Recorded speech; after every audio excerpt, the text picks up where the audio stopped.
Isang pinagpalang araw sa bawat isa. Kamakailan nga, nagpunta kami sa Mindanao. Dahil nga mahilig kami sa dagat, nakarating na nga kami sa Mindanao. Ito nga yung last summer vibes namin, kaya pinaghandaan namin to ng malala. Surigao del Norte nga ang pupuntahan namin, kaya hindi biro talaga yung paglalakbay nito mga ante. Kinailangan nga namin sumakay ng eroplano dahil ang layo. And sobrang excited kami ni Kuya Rani kasi first time namin makakasakay ng eroplano. Hindi ko na alam kung anong mararamdaman ko, excited o kinakabahan ako. Nagsama-sama na mga inday dahil nga takot ako sa heights. Kaya kinakabahan ako. Paano na lang pag nandun ako sa loob ng eroplano? Ang sarap pala mag-travel.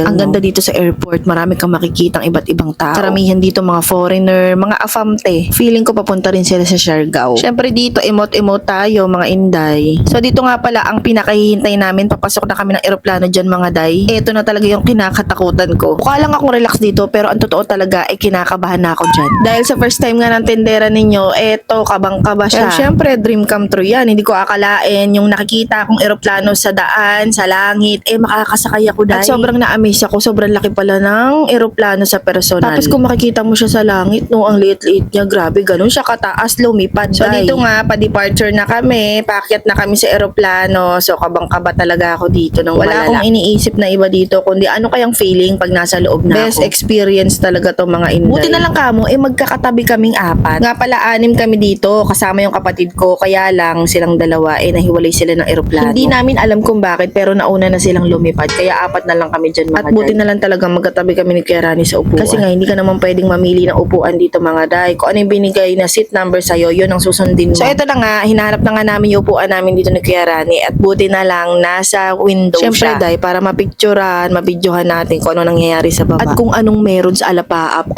Pero bawal mag-cellphone dito mga ante, sikreto lang tong malala. Pasaway nga ni, para lang may souvenir. Hindi pa nga umaandar yung eroplano day, ang lakas-lakas na ng tunog. Napapansin nyo ba yung eroplano kapag lumilipad sa taas? Di ba nakakarinig ka ng tunog? Grabe, kapag nandun ka pala sa loob, sobrang lakas pala ng tunog na Sabi ko nga sayang, dahil nakaalis kami ng gabi, baka wala kaming mabidyohan dito. Pero hindi, napakaganda pala pag gabi kasi ang daming city lights. Sobrang ganda sa taas. Like heaven talaga day. Parang feeling ko nga ako yung drone. Ako yung lumilipad sa taas at nakikita ko tong mga city lights na to. Grabe, ang ganda. Habang papataas nga yung eroplano, ayan ang makikita mo mga inday. Pero syempre, nung nag-take off yung eroplano, ay die best experience yun, nakakatakot. Para sa akin, humihiwala yung kaluluwa mo day sa iyong katawan. Ganun ang feeling. Tapos hilong-hilo ako dito day at ang sakit-sakit ng tenga Pero nung sumilip nga ako dito sa bintana, ito nga yung nakita ko. Kala ko matatakot ako ng bongga, pero hindi naman. Gawa ng malaki yung eroplano, so hindi mo mafe-feel na nasa taas ka talaga. Isang oras nga yung tinagal namin sa eroplano at ito nga, pababa na nga kami dyan mga inday. Ganon kabilis ang experience ko sa eroplano, pero ang sakit talaga ng tenga ko dito. Parang bing-bingi ako. Natatawa nga ako habang nagte-take off yung eroplano. Kapit na kapit ako kay Kuya Rani kasi sobrang takot na takot ako. Bukod sa magugulatin ako, takot nga ako sa heights. Takot nga ako sa, alam nyo, humihiwalay yung kaluluwa mo sa katawan. Pag pumupunta nga kami ng amusement, hindi talaga ako sumasakay sa mga rides kasi takot nga ako. At finally, nakarating na nga kami sa Cebu. So dito nga kami bumaba sa Cebu. Grabe, mahaba-habang biyahe pa to mga inday. So dito na nga magsisimula ang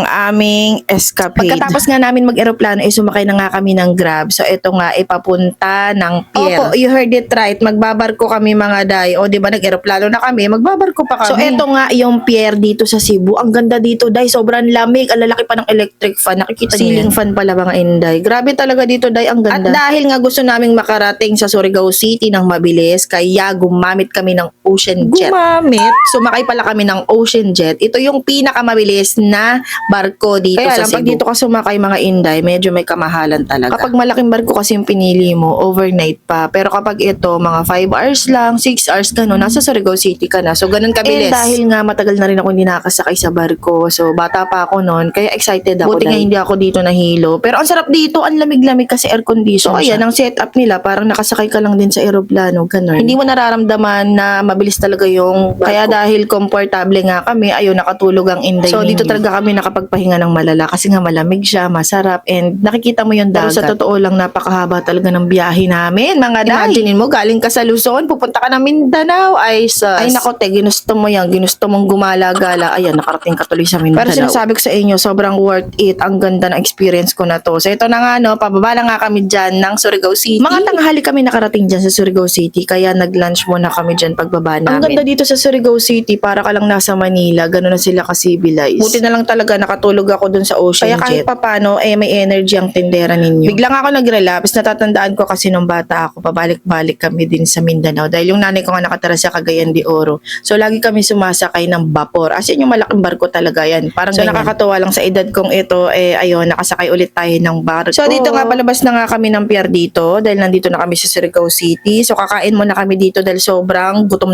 na kami dyan mga day. Kanina pa kami walang kain. Fresh na fresh pa rin ang tindera ninyo dahil nga aircon yung sinakyan natin, di tayo nahulas dahil. So eto na nga, pagkatapos nga namin mag-lunch dito, papunta naman kami sa lancha. Lancha ba yun o basta maliit na bangka? Hindi ko alam basta maliit na barko. Pero ayun, papunta na nga kami sa Dinagat Island. Ito nga yung barkong yun mga day, para ka lang sumakay sa bus. Ganun. Nagbayad lang kami dito ng 260 per head. Ganun. Ay grabe, parang inisip ko na lang dito sana makarating na talaga kami kasi sobrang pagod na ako dahil. Dito nga medyo alanganin ako dito sa barkong to kasi maliit nga siya pero okay naman siya. Kaya lang iniisip ko dito baka mahilo ako dahil kasi last time na sumakay ako sa bangka talaga nagsuka-suka tapos kakakain lang namin yan. So inisip ko talaga na baka magduwal-duwal ang inyong tindera. Pero yun nga, buti na lang na-survive ko ang biyahe namin. So okay naman ako. Ayan, fresh ang tindera ninyo. Sinuot ko na yung summer hat ko dyan. Sa sobrang dami namin pinagdaanan, ang dami naming biyaheng tinahak, talagang worth it naman. Mainit-init pa, nakalapag na nga kami dito sa Dinagat Island. Sobrang ganda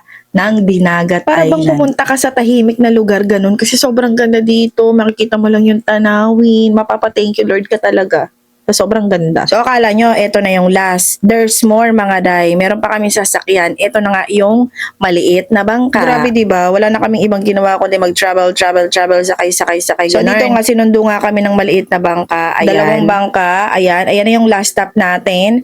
Pagkatapos nito, nandun na tayo sa ating last destination. Nakakatuwa lang kasi nasasakyan ko lang tong bangka na to kapag nag-island hopping kami. Pero ngayon, ito yung transpo namin para makarating kami doon sa last destination namin. Basta mahaba-habang paglalakbay pa yan. Kasi nga doon sa pupuntahan namin, isla talaga yun. Dito sa Dinagat Island. Kaya nga Dinagat Island, island nga. Puro mga isla talaga dito. As in, malay sa Kabihasnan. So pupunta nga kami sa isa sa mga island dito sa Dinagat Island. Best experience ko talaga to mga Inday kasi halos lahat inasakyan ko na may panghimpapawid at may panglupa. Ano daw?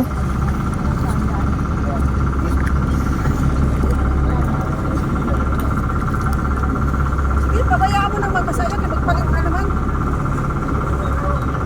Nangilas na.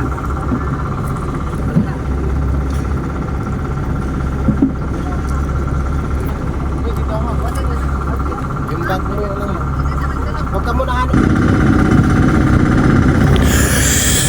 Aray ka.